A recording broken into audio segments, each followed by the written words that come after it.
Y bueno, pues a veces los lavados traqueobronquiales son un poco frustrantes, luego no traen células y les decimos, pues no hay nada, ¿no? ¿Qué te digo? Entonces, a veces hallazgos como esto, que es moco y esos que se llaman espirales de Cruzman, pues es suficiente como para tratar de hacer una interpretación. Si yo veo mucho moco y estos espirales que en realidad son cristales, ¿qué quiere decir? Pues que hay una producción de moco constante y pues por lo menos puedo saber que ese paciente tiene una enfermedad de vías aéreas crónica, ¿no? Dependiendo de a qué altura haya sido lavado, pero esto es un indicador de inflamación crónica en estos pacientes.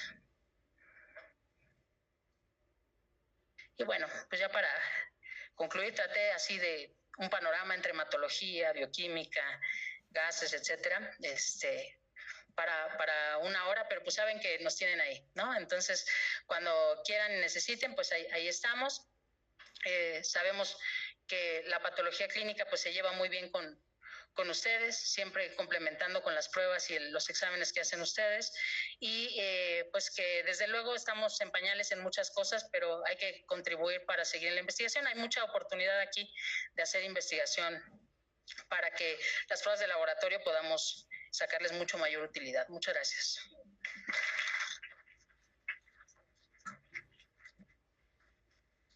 Le agradecemos a la doctora Carla Mollinedo, muchísimas gracias. Nos da chance para 2 preguntas breves. Si alguien tiene preguntas, por favor, levante la mano y los compañeros de los micrófonos les acercarán para poderlos escuchar. Creo que tenemos problemas de internet, no sé si los que estén a distancia estén integrados ya. ¿Preguntas? ¿No? Bueno, ya como la doctora Mollinedo, ya saben dónde la encuentran. Entonces, por si a alguien les da pena preguntar en público, pues ya saben que la pueden encontrar y siempre estará muy dispuesta a ayudarnos. Muchísimas gracias, doctora.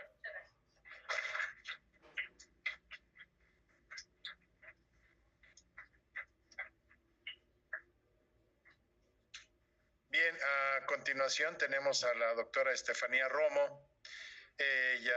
Pues ya sabemos que tiene su actividad en el área de fisioterapia y rehabilitación en el hospital y su práctica privada, y pues nos va a platicar de acupuntura, la aplicación de la acupuntura en enfermedades respiratorias de perros y gatos. Entonces, pues las dejo con la doctora para que pueda llevar a cabo su plática. Les recuerdo, por si hay algún otro apagón o alguna otra situación, que las salidas de emergencia están aquí a ambos lados, si es necesario, para que hacen uso de ellas, ¿no? ¿Quieres hablar? Bueno, gracias. Si me tardan 50 minutos, está bien para... ¿Escucha? Sí. ¿Tiene, doctor?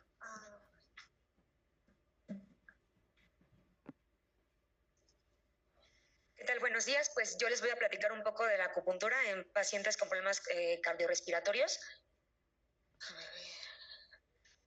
Ok. Pues a manera de contexto, lo más importante que tenemos que tener en mente para empezar esta plática es, como todos son médicos, pues asumo que hay uno que otro escéptico, ¿no? Entonces, la cuestión de la acupuntura es normal. La cuestión de la acupuntura actualmente pues se basa en la medicina tradicional china, ¿no? De ahí es donde viene. Es importante recordar que al final del día es una ciencia ya, arte, que tiene más de 2000 años, que se ha documentado, en lo cual, pues, evidentemente el contexto de hace muchos años pues era muy diferente al que tenemos actualmente. Entonces es un arte que se basó en la observación durante muchísimos años de lo que nosotros como humanos doctores en esas épocas podíamos ver en el cuerpo humano principalmente.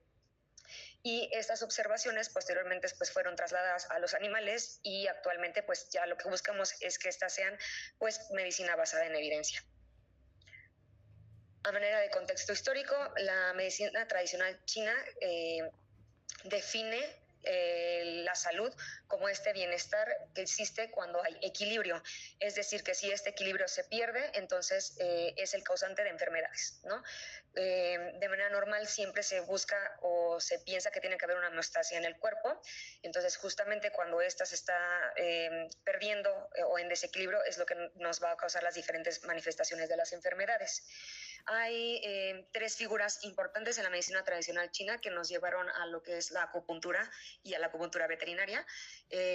Evidentemente son nombres chinos, los cuales no puedo pronunciar de manera adecuada, pero suponiendo la primera persona fue Ma Xiuhan, supongo, que fue el primer hombre que quedó establecido que pudo tratar enfermedades en animales con acupuntura propiamente y medicina herbal. Esto entiéndase que los registros son de 2000 años antes de Cristo incluso. Las otras 2 personas importantes respecto a la acupuntura veterinaria son Xiao Fu, que fue la primera persona que se documentó que usó hemoacupuntura, principalmente estos personajes, la mayoría de sus pacientes eran caballos por la importancia que tenían en el contexto histórico como la parte de la agricultura, transporte, etc. La mayoría de los estudios de esas épocas se centran en caballos. Y el último, que es Poli, atendía principalmente también caballos, sobre todo animales de carrera o caballos de carrera. También se documentó que el primer animal que se considera pues fauna silvestre exótico en el cual se documentó el uso de la acupuntura es el elefante, y esta persona fue quien hizo el primer texto de acupuntura veterinaria. Entonces, básicamente la acupuntura actualmente se considera un componente de la medicina complementaria tradicional china, pero lo que se busca es que cada vez haya más datos empíricos que sustenten su uso y que sea medicina basada en evidencia. Actualmente se considera también una parte de la medicina complementaria y esta se basa en los mecanismos fisiológicos que sean sólidos para sus efectos analgésicos. Cada vez estamos haciendo más investigación sobre cómo esto funciona para darle los efectos que estamos buscando dependiendo de la patología. Lo que ustedes pueden ver no sé si con esto puedo apuntar, no se puede, ¿sí? Ahí está. Ok, estos logos que ven aquí son diferentes instituciones. Sí. Aproximadamente se considera que hay como entre 7, un poquito más, en Estados Unidos que te certifica como acupunturista. Está la International Veterinary Acupuncture Society, el College of Integrative Veterinary Therapies, Certified Canine Rehabilitation Therapists, American Board of Veterinary Acupuncture, el Chi Institute, bueno, Chi University o Chi Institute, y American Academy of Veterinary Acupuncture, perdón. Estas son algunos de los cuales te certifican como acupunturista. De hecho, hay universidades de mucho renombre, como es la Universidad de Davis, de Tennessee, entre otras, que ya ofrecen acupuntura como parte de su tira de materias, por así decirlo. Entonces, pues actualmente lo que nosotros buscamos es que no se crea nada más que es un mito chino, o sea que sí hay una razón por la cual la podemos usar o podemos complementar la terapia tradicional o el uso de fármacos con otro tipo de terapia para complementar ¿cómo se llama? El paciente, o sea, hacer el paciente de manera completa, lo más completa posible. Actualmente también se le atribuye que en el caso de medicina humana ya hay más de 78 países que lo usan o que tienen certificaciones para realizarse de manera pues, rutinaria. Y pues bueno, lo primero que tenemos que hablar sería qué es la acupuntura. Está muy lejos. La acupuntura actualmente se define como una terapia fisiológica coordinada por el cerebro que responde a la estimulación de una punción manual o eléctrica de los nervios sensoriales periféricos. Esta estimulación entiéndase que tiene que ser a través de una aguja de acupuntura en la mayoría de los casos, o en algunos otros por acupresión, o sea, presión en ciertos puntos que sabemos que están, ¿cómo se dice? Detallados como puntos de acupuntura. Básicamente no se trata en este caso de ningún sistema patológico en particular, o sea, no es, si bien parte del nombre de los canales o puntos que se usan dicen que es canal pulmón, y piensas que a lo mejor es el canal que va a enfocarse a problemas respiratorios, no es que un punto de acupuntura en ese canal particularmente vaya a afectar al 100 el sistema respiratorio, sino que también van implicadas otras estructuras, por lo cual se trata todo el organismo, ¿no? O sea, buscamos como esa homeostasia, no únicamente de un sistema. y lo que va a buscar justamente es normalizar la homeostasis fisiológica y promover la autocuración. Entonces, aquí lo que hacemos es que el mismo cuerpo va a encontrar o va a liberar ciertas sustancias que lo van a ayudar a mejorar, dependiendo de la patología que tenga. De igual forma, esta, como les comentaba, se debe o se realiza mediante la inserción de agujas en puntos específicos del cuerpo para producir cierta respuesta. Actúa sobre el sistema nervioso central, periférico y autónomo, y justo va a provocar o intentar recuperar la homeostasis del cuerpo. Hay diferentes maneras que podemos realizar acupuntura o sus variaciones. Las que se han documentado son electroacupuntura, que es básicamente en los mismos puntos que ya están determinados, se pone un estímulo eléctrico. Moxibustión es cuando se agrega calor a ese mismo punto. La acupuntura es que justo también en esos puntos se pone un estímulo, en este caso tiene que ser luminoso, que es a través de láser, específicamente si tiene que ser láser. Acupresión, que es solamente el hacer presión justo sobre los puntos, y de manera muy general se dice farmacopuntura, que es básicamente la inyección de sustancias que pueden ser complejo B, incluso agua destilada, la cual genera como más presión sobre los tejidos, entre algunas otras cosas. Pero sí se ha determinado, bueno, también les voy a hablar más adelante de unos estudios que se realizaron donde se pone dexmedetomidina en puntos de acupuntura. Entonces, también podemos poner ciertos fármacos en puntos específicos. Y como les comentaba, pues nosotros lo que queremos hacer es acupuntura médica, ¿no? Que sea medicina basada en evidencia. Hay dos maneras en las cuales pueden empezar con el tema, que es la parte más tradicional, que se trata del yin, el yang, las energías, etcétera, y una parte pues más enfocada en estudios que comprueben por qué funciona y cómo funciona. Entonces, este es un enfoque científico, el cual está basado en conocimientos justamente de anatomía, fisiología, patología y neuromodulación, en los cuales vamos a ver cambios neurofisiológicos en los sistemas nerviosos central, periférico y autónomo, como les comentaba anteriormente, y sobre todo lo que más evidencia tiene actualmente de cómo funciona está relacionado con el tejido conectivo y con la red miofacial. De manera muy generalizada, existen 12 canales de acupuntura más 2 que se llaman extraordinarios, es decir, 14 en total, los cuales pues sí están relacionados con órganos de manera normal o la mayoría, y otros sí tienen, o sea, su nombre es chino, entonces tal cual es así, no hay una traducción como específica al español.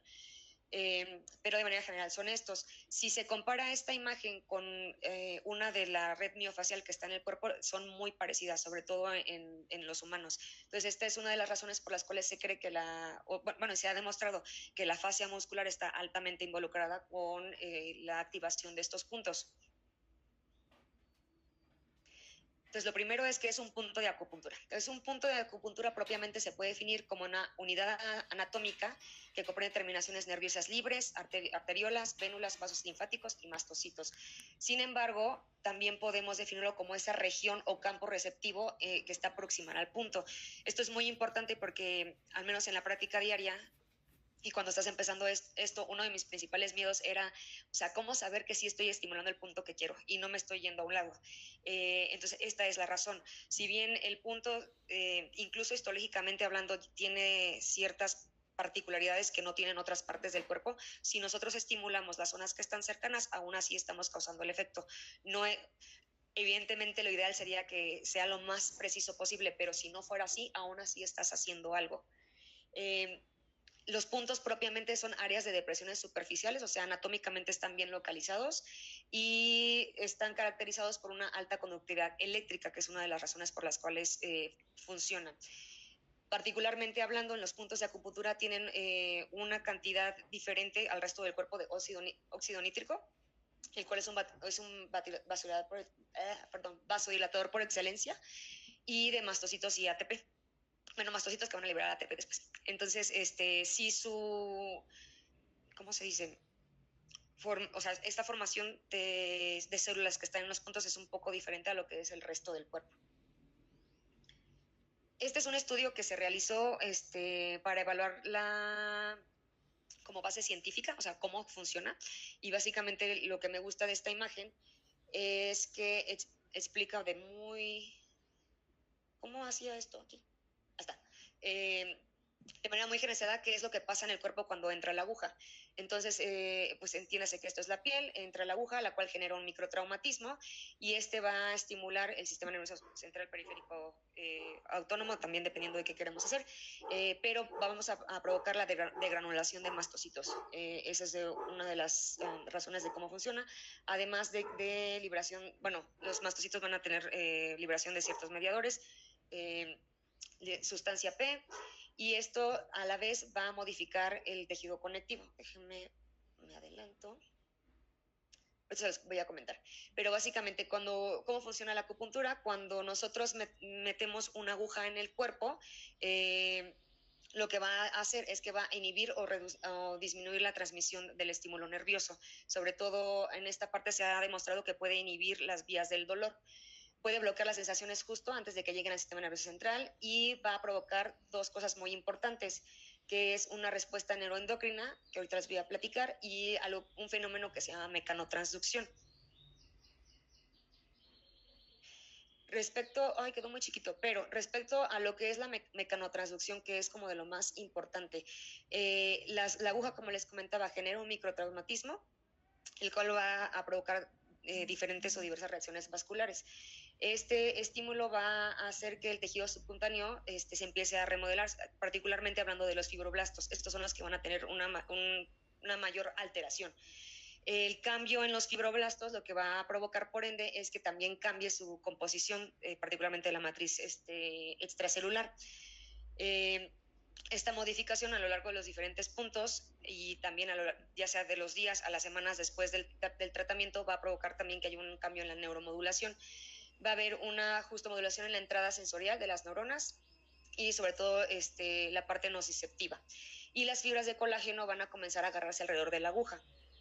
Esto a la vez, conforme a las terapias justamente, va a provocar que haya una relajación de los músculos y del tejido focal en el área. Aquí el ejemplo que yo siempre les doy es que la fascia muscular, que es esa capa que tenemos en todo el cuerpo y que también recubre los órganos, con el paso del tiempo, traumatismos, etcétera, se va haciendo como más chiclosa e incluso, perdón, pues puede existir la formación de cicatrices. Entonces, ese tipo de alteraciones en la fascia va a provocar que empiece como a apretarse. Entonces, yo les digo que es como un saco que les queda muy apretado. Conforme nosotros ponemos las agujas, lo que va a suceder es que esa modificación en la fascia a lo largo de todo el cuerpo, porque también les menciono que tratamos un paciente, no una pata. Entonces, si a lo mejor el perro viene porque claudica el miembro pélvico derecho, vamos a poner, entonces ya está de esta manera restringido el movimiento, se hace como que se aprieta y eso se va a reflejar en el resto del cuerpo. Conforme vamos modificando esa fascia, porque usualmente ponemos agujas en todo el cuerpo, no es nada más en la pata que está afectada, esas fibras se van a ir como que aligerando, haciendo un poquito más flexibles, lo cual va a permitir que como que ese saco que te apretaba, ahora te quede mejor. Vamos a ver. De manera muy general, estos son algunos de los efectos que podemos ver cuando ponemos justo una aguja. La parte de los opioides es que hay liberación de estos por los linfocitos, macrófagos, etcétera, y van a activar los receptores nerviosos simpáticos periféricos. Esto va a ayudar a suprimir la parte de la percepción del dolor. En cuestión del efecto local, pues vamos a ver que los fibroblastos se van a modificar. Es el fenómeno que les comento que se llama mecanotransducción. Esto va a deformar la fascia muscular y la matriz tisular y va a provocar algo que se llama reflejo axonómico local. Este reflejo axonómico provoca lo que se llama triada de Lewis, que lo que sucede son tres cosas.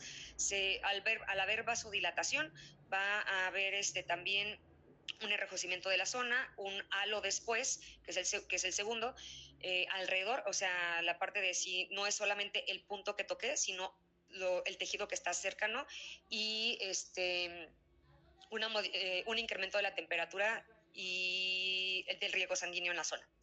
Entonces, esto va a provocar también un efecto traumático, al final del día es un microtraumatismo.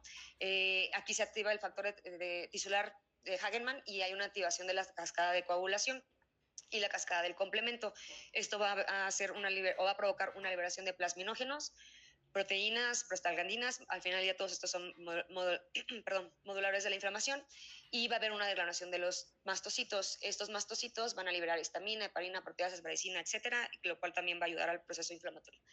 Y en la parte muscular, de manera muy general también, hay un incremento del flujo sanguíneo y capacidad de la respuesta inmunitaria local.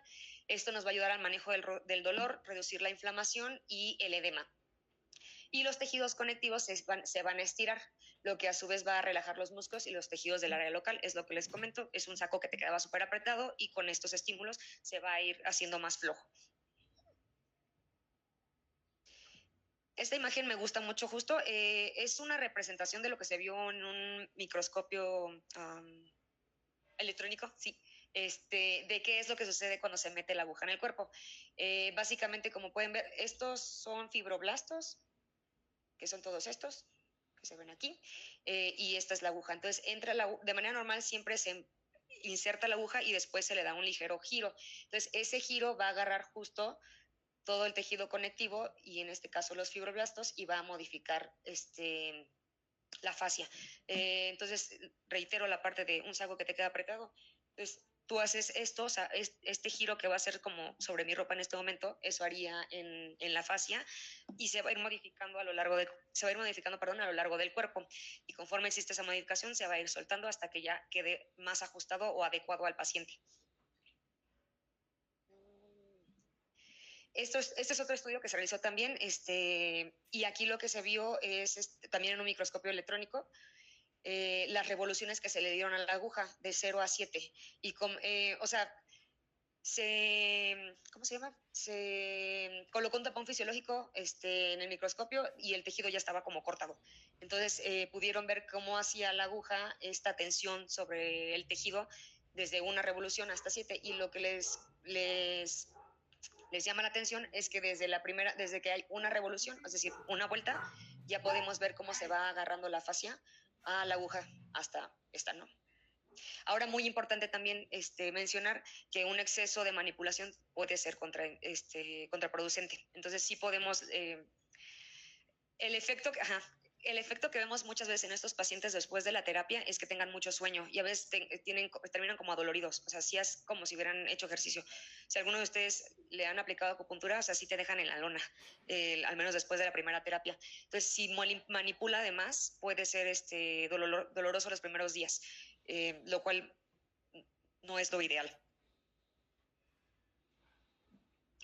Estos son diferentes estudios que se han realizado para pues validar el uso de la acupuntura en la medicina veterinaria particularmente. Hay muchos estudios en medicina humana. Si tú entras a PubMed, te va a salir que hay más de 10,000 ya en total, ¿no? De diferentes tipos de patologías, condiciones, etcétera, pero en veterinaria todavía nos hacen falta algunos. O sea, ya hay bastante información, pero no se compara todavía con la medicina humana. Sin embargo, estos son 3 estudios, por ejemplo, que se usaron para validar el uso de la acupuntura en veterinaria, tanto en perros, caballos, cabras y ovejas, y en fauna también. De manera muy general, lo que determinaron es que hay ciertas patologías que ya están determinadas, que con la estimulación de ciertos puntos sí hay una evidencia que mejoran. Entre ellos está el uso de fármacos en ciertos puntos que voy a mencionar posteriormente para ayudar a mejorar las cuestiones anestésicas. O sea, son pacientes que se mantienen con una mejor frecuencia cardíaca y respiratoria durante el procedimiento anestésico, a diferencia de que si no se le pone. Otro que se realizó es el uso en problemas gastrointestinales, sobre todo ayuda para controlar vómitos y diarrea o mejorar la cuestión de los vómitos. Propiamente hablando, desde el sentido tradicional chino, cuando tenemos vómito se considera un estancamiento de energía, porque se supone que la energía fluye de cabeza a pies, y cuando vomitas, aquí está atascada la energía, entonces regresa, ¿no? Ese se supone desde la perspectiva tradicional que es una de las razones por las cuales tienes vómito. Entonces, hay ciertos puntos que se han determinado que cuando se estimulan pueden llegar a inervar el estómago y ayudar al reflujo o en este caso a la motilidad gástrica. De hecho, se hizo un estudio con resonancia magnética y medio de contraste, en el cual se inyectó en 3 puntos en particular en la espalda, que es donde hay un canal que se llama vejiga, si realmente inervaba ciertas zonas del estómago. Y sí, se comprobó que en esos 3 puntos con medio de contraste sí había evidencia de que el medio llegaba a los órganos que se supone decía la medicina tradicional china. Y el tercer estudio fue en pacientes con bloqueos atrioventriculares. También hay varios, de hecho en la parte cardíaca hay bastantes estudios en los cuales se demostró que también la estimulación, sobre todo de electroacupuntura en ciertos puntos, en pacientes que, sobre todo, se hizo en ratas y en perros, que tenían ciertos problemas cardíacos o tenían ya bloqueos, mejoraba la conducción del impulso cardíaco. ¿Es segura? Pues bastante, pero muy importante antes de poder realizarla es que haya un diagnóstico médico previo y una evaluación continua. La acupuntura puede llegar a enmascarar algo de dolor y permitir, por ejemplo, una mayor movilidad. Entonces, si son pacientes, por ejemplo, con problemas neurológicos en los cuales necesitas que esté tranquilo, a veces el paciente cuando siente pues muchísimo mejor empieza a moverse más. Entonces es muy importante que previo a una terapia siempre haya un diagnóstico. No es correcto que llegue el paciente y no sepamos qué tiene y pongamos agujas. Entonces esto sí es muy importante. Los efectos secundarios son raros. Entre los que más se reportan básicamente es que haya letargo y justo el paciente pueda verlo como peor las primeras 48 horas o más cansado. Hay propietarios que sí reportan que está peor, ¿no? Después de la acupuntura, en comparación antes de llegar a la terapia. Pero fuera de esto, que hasta cierto punto se considera normal o esperado, hay muy pocos efectos adversos reportados. Estos son algunos ejemplos. Este es un paciente que tenía parálisis facial, en lo cual pues pusimos diferentes puntos con electroacupuntura para estimular. Se ha estipulado que una de las diferencias primordiales o lo que buscamos cuando hacemos electroacupuntura es porque queremos que el estímulo sea mayor o más duradero. O sea, podemos poner también lo que se dice punción seca, que es solamente la aguja, pero en teoría, si el paciente te lo permite, como que nos dejaba pues ponerlo como alfiletero, y aparte ponerle electroacupuntura, pues lo aprovechamos. No en todos los pacientes se puede realizar. Y este es otro gato que tuvo tenía una deformación en el fémur y se le puso una placa, si recuerdo bien. Y pues nada, estamos tratando todo el cuerpo. Aquí son unos puntos que están en cadera y otros están en el miembro que se operó. Y más adelante no se alcanza a ver en esta foto, pero tenía unos por acá. Duele, la verdad es que casi no, si no es que no. Básicamente es indolora. Ay, perdón. Y una vez colocada no debe doler. Sin embargo, cuando tú puncionas un punto gatillo, ese sí puede doler. La mayoría de las veces son súper bien toleradas, perros chicos, medianos y grandes lo toleran bien, humanos también. Pero si tocas un punto gatillo, sí puede doler. Fuera de eso, la verdad es que lo toleran bastante bien. Tiene un efecto de relajación por la liberación de endorfinas justamente, y hay muchos pacientes que pueden llegar a dormirse. En humanos se ha reportado, porque evidentemente esto no se lo puedo preguntar al perro, que se siente como un pinchazo o hormigueo. La primera vez que yo me pusieron en la mano y yo, o sea, no sé, hasta el día siguiente sentí algo aquí hasta la escápula, no sé cómo describirlo, como que nunca había sido consciente de que tenía escápula hasta ese momento, o como si hubiera hecho mucho ejercicio, pero solo con este brazo. Entonces se siente como algo raro, no hay una manera de explicarlo. Lo que reportan pues en humanos es que sea como un hormigueo, y puede llegar incluso a haber también entumecimiento. Fuera de esto, la verdad es que es bastante bien tolerada. Igual, este es otro paciente que tuvo parálisis facial. Entonces, si se dan cuenta, hay varios puntos, hay 3, 4, 5, mínimo 6 en la cara, y el paciente se dejó como si nada. Y esta es otra paciente que tuvo, si recuerdo bien, ablación del plexo, perdón, en el cual poníamos electroacupuntura. También tratábamos todo el cuerpo, la parte de enfrente y miembros pélvicos. No, miento, perdón. Ella tuvo tromboembolismo fibrocartilaginoso en cervical y quedó con secuelas. O sea, sí logramos que camine, pero el torácico izquierdo es el único que no le funciona tanto, y incluso en la fotografía se dan cuenta, estaba ligeramente como contracturado, porque el tono de los flexores le gana a los extensores.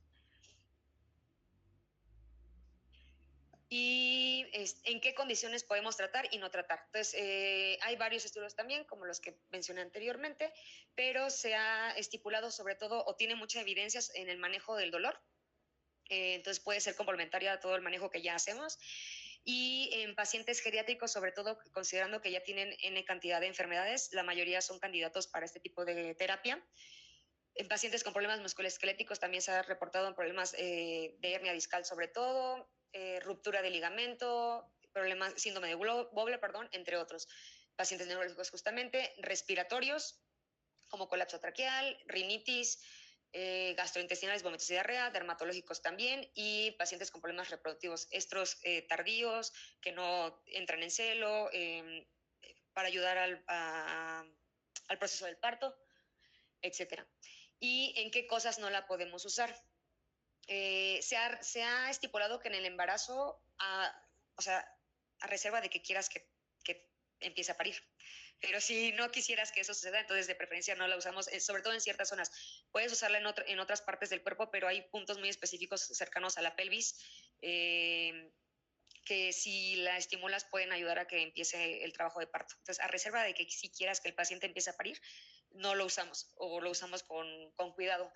El marcapasos, sobre todo en pacientes que quieran usar electroacupuntura, ahí sí de preferencia no, por el estímulo eléctrico. Justamente en México yo solo he visto un perrito con marcapasos, pero si casi no tenemos, entonces pues puede ser que no les tenga que preocupar tanto ahorita eso. En cuestiones de coagulopatías también, esto sobre todo por la parte del microtraumatismo y de la vasodilatación. Entonces, si hay algo que sospechan, lo tienen que llevar con cuidado o cambiar de terapia. Obviamente nunca queremos tocar ninguna neoplasia, eso es como en general, cualquier modalidad, no tocamos nada. Áreas infectadas también o incisiones propiamente, o sea, no se puede poner sobre zonas que están recién, o sea, pacientes posquirúrgicos inmediatos sobre la zona de incisión no se puede, o si hay una infección. Alrededor sí podemos. Y en cuestiones de pacientes convulsivos, aquí el asterisco es que no se pueda usar, tienen que ser pacientes que ya están tratados y controlados, y sobre todo también electroacupuntura es lo que no tratamos de usar. Pero si el paciente está estable, en teoría no hay ningún problema para poderlo realizar. Estos son también ejemplos. Este es un paciente de aquí. La verdad es que no recuerdo qué le pasó, solo recuerdo que no le movía los miembros pélvicos. Entonces le pusimos unos puntos también aquí para estimular la propiocepción. Y este es otro paciente que tiene protrusiones discales en toda la columna. Entonces le damos electroacupuntura. Y este otro tiene osteoartritis. Entonces damos aquí se ven algunos puntitos. Y la hermana también. Entonces atienden a los dos al mismo tiempo. Y creo que voy muy rápido. Bueno, este es un estudio, hablando particularmente de las enfermedades respiratorias. Este es un estudio que se realizó para evaluar la mejoría o no del colapso traqueal.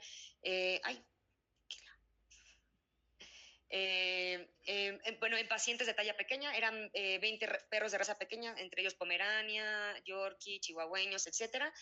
Y lo que querían evaluar era justo la frecuencia cardíaca, biomarcadores séricos del estrés, que es la concentración de malondialdehído, el rendimiento deportivo y la calidad de vida. En este sentido, se evaluó frecuencia cardíaca al examen físico general, los biomarcadores se hicieron con toma de muestra sanguínea, el rendimiento deportivo se les hizo caminar en una banda, y la calidad de vida fue un cuestionario que se les dio a los propietarios. 20 perros, se realizó en periodos de 2 periodos de 5 semanas, es decir, 5 semanas se les dio, antes de todo esto, todos los pacientes ya tenían diagnóstico de colapso traqueal por signología, historia, rayos X, etc. Entonces, se realizó en 2 periodos de 5 semanas. El primer periodo se dio tratamiento médico, única y exclusivamente. Se dejó reposar al paciente, se hizo todo esto. Se dejó reposar al paciente una semana completa sin medicamentos, y el segundo periodo, que fueron otras 5 semanas, se le dio tratamiento médico más acupuntura cada semana. Posterior a esto se realizó la medición de malondialdehído, y lo que se demostró con este estudio es que ayudó a aliviar los signos clínicos del colapso traqueal, reducir la concentración de mediador del estrés oxidativo y mejorar el equilibrio simpático-vagal. Los propietarios reportaron todos que los pacientes estaban más cómodos, tosían menos durante la noche, y el ejercicio o el rendimiento fue adecuado en todos. Pues la diferencia entre uno y el otro es que aparentemente la mejoría fue muchísimo mejor cuando se complementó la terapia médica con el uso de acupuntura. Este es otro estudio que se usó en o sea, hembras que iban a esterilizar. Y en este el objetivo era evaluar la estimulación y el tiempo de recuperación anestésica cuando se aplicó acupuntura en un punto particular con anestesia disociativa. O sea, se puso acepromacina, ketamina y algo más. Y tramadol, por alguna razón, pero se usa tramadol. Entonces, aquí lo que usamos fueron 3 grupos. Los pacientes con acupuntura se les dio la estimulación, este punto que se llama vaso gobernador, o governor vessel en inglés y en chino. Se llama, este es el nombre, es governor vessel o vaso gobernador 26, que está justo aquí en la naricita, que seguramente lo han visto que se usa también en neonatos. Ahorita les voy a platicar de otro estudio. Y la estimulación de este punto se realizó 20 minutos después de la inducción anestésica y se mantuvo durante 5 minutos. A 5 minutos estuvieron estimulando este punto. Y lo que se demostró es que había una mejora en la amplitud de la caja torácica, es decir, respiraban normal, la respiración era normal o bastante profunda, a diferencia de superficial, y la frecuencia cardíaca fue significativamente mayor. En el grupo control, al minuto T1 significa que fue a los 2 minutos después de inducido el procedimiento. Y el tiempo de recuperación fue menor, o sea, se recuperaron muchísimo más rápido los pacientes que se les puso acupuntura en comparación con el grupo control, en los cuales los pacientes que se les puso acupuntura se tardaron aproximadamente 54 minutos más o menos, y los que no se les puso nada, casi 80 minutos en recuperarse. Este es otro estudio que se usó en neonatos, en el cual se estimuló este mismo punto más otro que se llama riñón 1, que ahorita les voy a mostrar dónde están de todas maneras. Aquí lo que se buscó fue evaluar los efectos de estos 2 puntos en la cuestión de la apnea, la elevación de la frecuencia cardíaca y la respiración en perros neonatos. Fueron 60 neonatos que tenían apnea, bradicardia, bradipnea o disnea, y se dividieron, este fue el que se dividió en 3 grupos, perdón, el otro solo era el grupo control y el que se le hizo la acupuntura, que fue entonces, un grupo se le puso el punto que va en la nariz, el otro se le puso el que se llama riñón 1, que ahorita les muestro dónde está en el piecito, y el grupo control, que es el que no se le puso acupuntura. Y en esto se evaluaron la frecuencia cardíaca, respiratoria, y algo que se llama puntuación APGAR. Esta puntuación básicamente está relacionada de cómo están las mucosas, cómo están respirando, etcétera. Se da un puntaje de 0 a 2 para saber cómo está el paciente y si requiere mayores maniobras de resucitación posterior a los 5 minutos que nacieron. Se hace mucho viene de la medicina humana. Y, perdón. Entonces lo que se hizo aquí, a 1 minuto tras la estimulación respiratoria táctil, tras la estimulación de los puntos de acupuntura, que es M2, y 10 minutos después de la última evaluación, son los parámetros que fuimos evaluando, y en eso demostró que hubo un incremento de la frecuencia cardíaca entre el minuto y la estimulación de los puntos de acupuntura, con medias respectivamente de 136 y 200 latidos por minutos en los pacientes que se estimuló la nariz, y 147 y 195 latidos por minuto en los pacientes que se estimuló el punto que va en el pie, a diferencia del grupo control, que fueron de 168 a 187, o sea, lo que subió entre la estimulación inicial y los primeros minutos. También hubo una mejoría clínica significativa en la frecuencia respiratoria, entre justo entre el minuto y después de aplicar el punto de acupuntura, que fue en el caso del punto que va en la nariz, de 16 a 28, subió de 16 a 28 respiraciones por minuto, en el que va en el piecito, 18 a 32, y el grupo control solo subió de 32 a 40. Y la puntuación de APGAR, se observaron diferencias significativas entre ambos, o sea, entiéndase aquí, el cachorro mejoró las mucosas, estaban menos cianóticas, más rosadas, estaba más reactivo ante estímulos, etc. Y básicamente lo que concluyó este estudio es que hay mejoras en el patrón respiratorio y aumentos en la frecuencia cardíaca, además de la puntuación de AGAR cuando se usan la acupuntura en estos pacientes. Entonces, este es un ejemplo donde se utilizaron. Este es el punto que va en la naricita, que es el que se llama GB26 o Governor Bessel, como le quieran llamar, y este otro va en el cojinete, justo aquí, que es el que se llama riñón 1. Entonces, ambos son puntos que se consideran tienen un efecto en la función respiratoria y cardíaca. Este es otro estudio que se realizó con el uso de dexmedetomidina. En este punto también, que viene, es la línea media, que sigue el de la nariz, pero este va en la parte del medio del cráneo. Son las dos tomas. Y en este lo que se hizo fueron 6 perros que se les realizó un procedimiento anestésico para determinar qué tanto estaban respondiendo con este estímulo en la aplicación de dexmedetomidina, en esta zona. Entonces se evaluó la duración y la calidad de la sedación durante 90 minutos o hasta el que el paciente se recuperó totalmente. Y se registraron frecuencia cardíaca, respiratoria y temperaturas rectales. La puntuación de sedación y la duración de la misma fue mayor en el grupo que se le aplicó este punto, a diferencia de los que se hizo de manera intramuscular. Y casi no se ve, perdón. La administración de este mismo punto ayudó a que el grado de sedación y los efectos analgésicos de la misma, en comparación con la aplicación intramuscular, fueran mejores. Entonces, en teoría es un punto que podemos usar bastante, sobre todo la dexmedetomidina, que es un fármaco que en teoría usamos por tiempos o procedimientos cortos, pero aparentemente al aplicarlo en estos puntos hace que sea muchísimo mejor la anestesia y el tiempo de recuperación, además del efecto analgésico, perdón. Y este es otro estudio muy parecido, pero aquí se valoraron 2 puntos en la cabeza. Uno fue en este mismo, que es el GB20, perdón, y otro fue a un costado de la oreja, como aquí. No, creo que no sé si se alcanza a ver bien, pero este es un punto que se aplicó subcutáneo. Fueron 10 perros también, sedados 2 veces, con 14 días de diferencia. Entonces, una sedación primero y la siguiente fue con el punto, en el cual se aplicó 200 miligramos por metro cuadrado de dexmedetomidina subcutáneo, tanto en este punto como en el que está al lado de la oreja. Y aquí el tiempo hasta la sedación y las puntuaciones de sedación fueron similares en ambos grupos, es decir, en los que se le puso en la oreja y en el que se puso en la cabecita. Y el nivel de sedación alcanzado fue adecuado para realizar. Aquí lo que hicieron fue realizar radiografías para problemas ortopédicos. La frecuencia cardíaca y respiratoria disminuyeron significativamente en ambos grupos, sobre todo la cardíaca es algo que esperamos ver por el uso del fármaco, hay nada anormal, pero la administración subcutánea en ambos puntos, tanto en... Ay, ya no marca.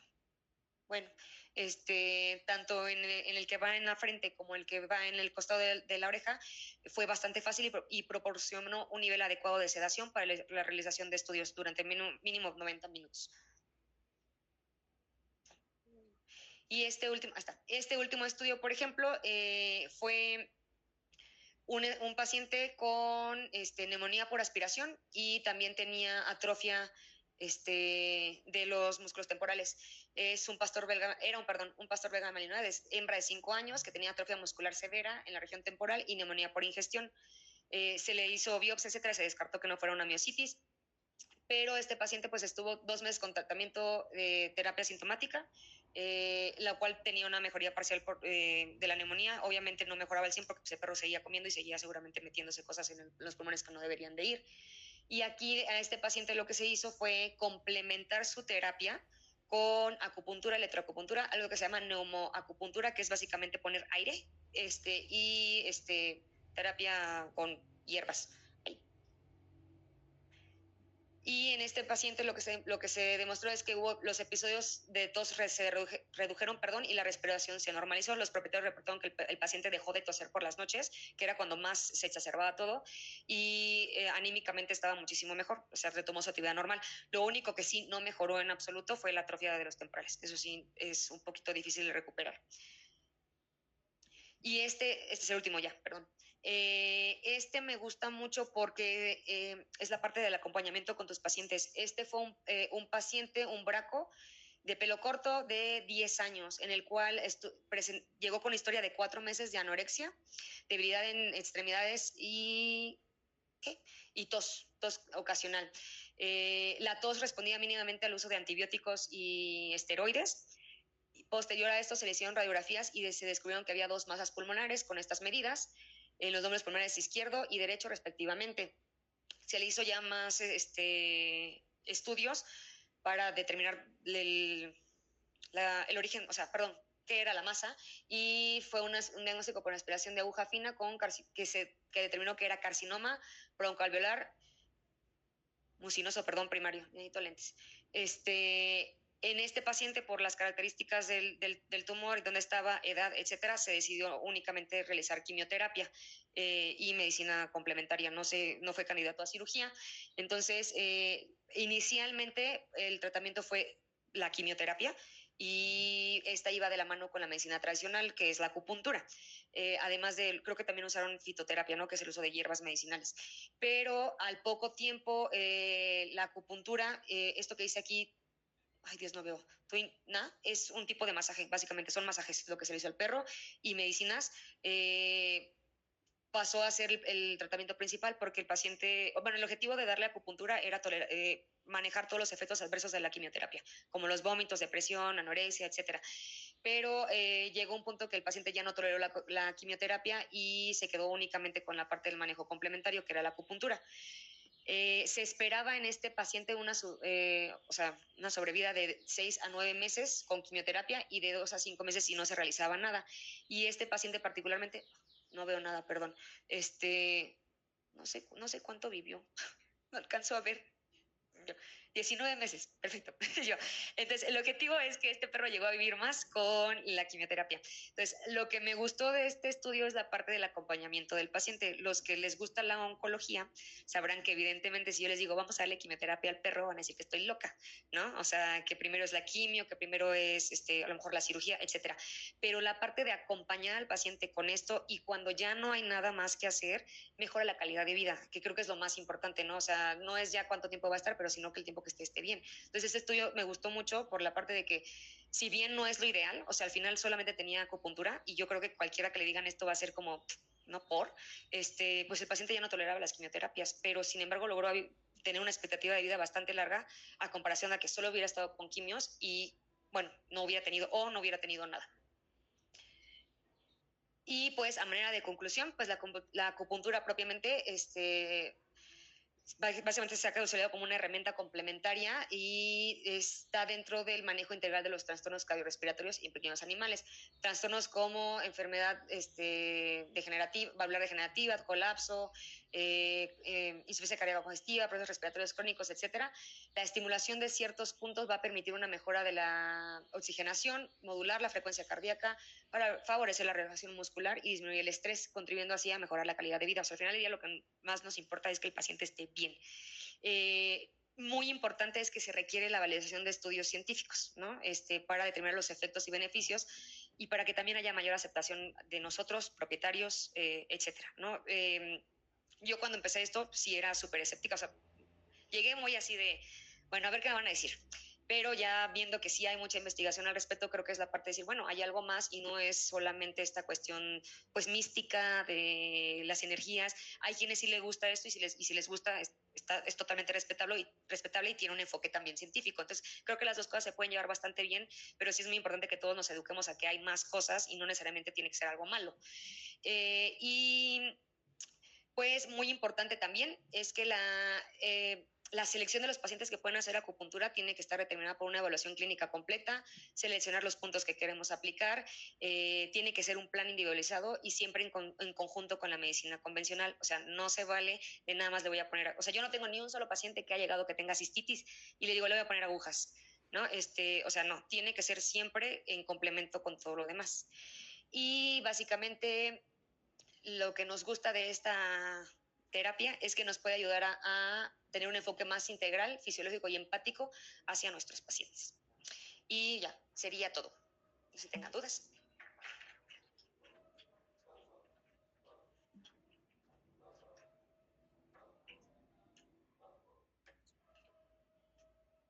Pues vamos a agradecer a la doctora, se le entrega su constancia y reconocimiento. ¿Y tiene alguien alguna pregunta?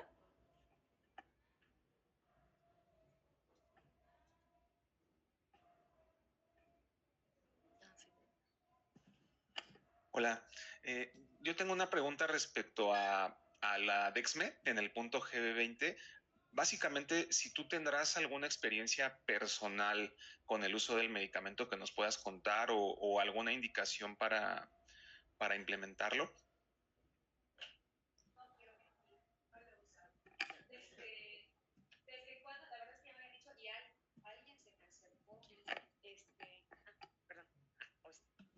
Alguien se me acercó hace unas semanas a preguntarme en el hospital de si lo podían usar y cómo usarlo.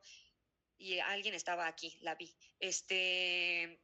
Pero no lo he usado porque en mi defensa, y está mal, perdón, es que casi siempre las anestesias yo no hago nada de eso porque me da miedo, no me gustan. Entonces se lo dejo a un adulto responsable, que no sea yo.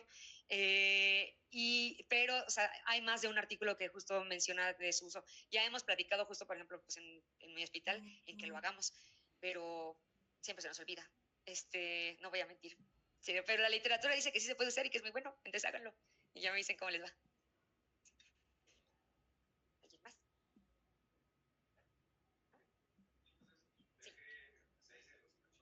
Sí. Se usaron, no eran de acupuntura, ¿verdad? Eran agujas de uso regular, sí, de muy bajo calibre. Funciona igual que las puntos. O sea, lo que se ha demostrado es que idealmente tiene que ser una aguja, pero no tiene que ser una aguja de acupuntura particularmente, porque el calibre es súper eléctrico, se parecen hilos. Pero lo que nosotros queremos aquí es un estímulo. Entonces, cualquier trauma que generemos ahí va a provocarlo. Obviamente, si el estímulo puede ser mayor, les comentaba, si ponemos electroacupuntura, o sea, electricidad. Pero el simple hecho de estimular ahí, y aparte esta estimulación duró 5 minutos, si recuerdo bien, valga la redundancia, perdón, ¿no? El estímulo constante todo el tiempo para activar el sistema nervioso en este caso. Hay un efecto vagal, etcétera, que todo eso va a contribuir con la respiración y frecuencia cardíaca. Pero no tiene que ser, particularmente en este caso, no tiene que ser aguja de acupuntura, ni en ni en el de inyectar fármacos. De hecho, yo no lo hago, pero sí sé que hay quienes hacen aplicación de complejo B, obviamente diluido, ¿no? Y otras cosas, y eso al final del día lo haces con una aguja normal. Solamente lo que haces es aplicarlo cerca del punto que quieres pues estimular. ¿No? ¿Ya? ¿Nos vamos a desayunar? Perfecto. Y ya no hay más preguntas, vamos a ir al receso y regresar a 11:30 para la siguiente ponente.